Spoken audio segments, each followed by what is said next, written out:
Hello, welcome to Biography TV. If you're new here, please subscribe and turn on the notification so you don't miss our next video. Biography of Jonathan Leabua. Anyone who has ever been to the small country of Lesotho would easily resonate with it as a land known for strength and security. Before now, recognized as Basotho land, which was created by Moshesh, a traditional ruler, the son of Makatiso, who formed his own clan and became a chief in 1804. The birth of Jonathan Leabua happened on the 30th of October 1914. Born into a chieftain lineage at Leribe, he is known as the grandson of Moshesh. His father, Jonathan Ramanemane Molapo, and his mother, Makatiso Molapo. Jonathan Leabua is said to have 21 siblings and got formal education at the mission school in Leribe. He was known to be a minor chief from birth, since he came from a lineage with prestige, although he wouldn't carry the title and respect as a weight to oppress others. Instead, he worked his way into becoming a chief. He first served in the National Council before he got the title of a chief. His life, for some, is said to be rosy, basically because he was a born chief, while others believe he didn't live the extravagant life expected of a chief. Leabua worked at a gold mine company in South Africa, where he was fondly called Induna, best described as an ambassador, headman, and a great leader in 1934.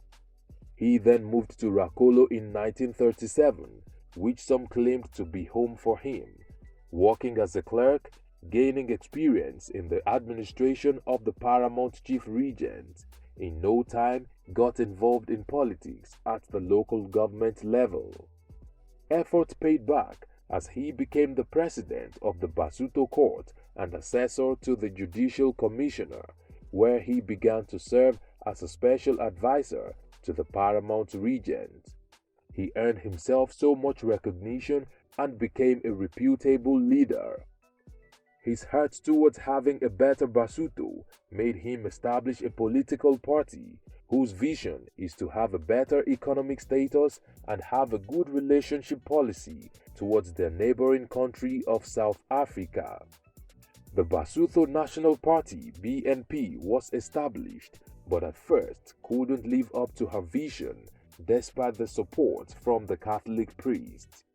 At the beginning of his political struggle, Leabua lost an election but got a compensation by being nominated as a legislative council member.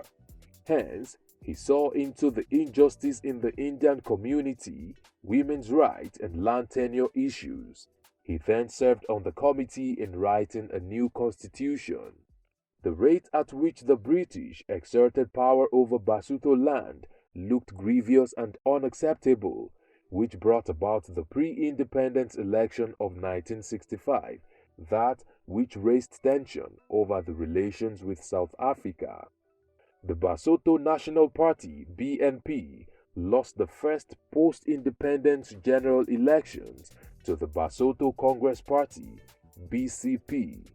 Jonathan Leabua, who was already a big figure, chairman of the BNP, courageously declared himself Tonakolo, that is, Prime Minister, until he could contest. He finally got a ministerial seat, Minister of External Affairs. In 1970, Jonathan Leabua quickly declared a state of emergency after he lost the election, went ahead suspending the constitution, and got the opposition leader arrested. His next line in action was to exile the king for campaigning against him in violation of his constitutional role. After months of unrest in Lesotho, Jonathan Leabua called for a national coalition with the other party to write another new constitution, which they all came to terms with.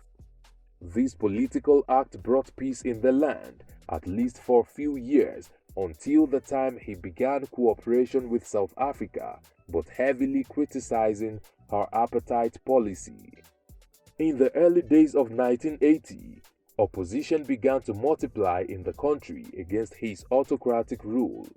Things got worse in 1982 when he permitted China, the defunct USSR, and North Korea to open embassies in Lesotho.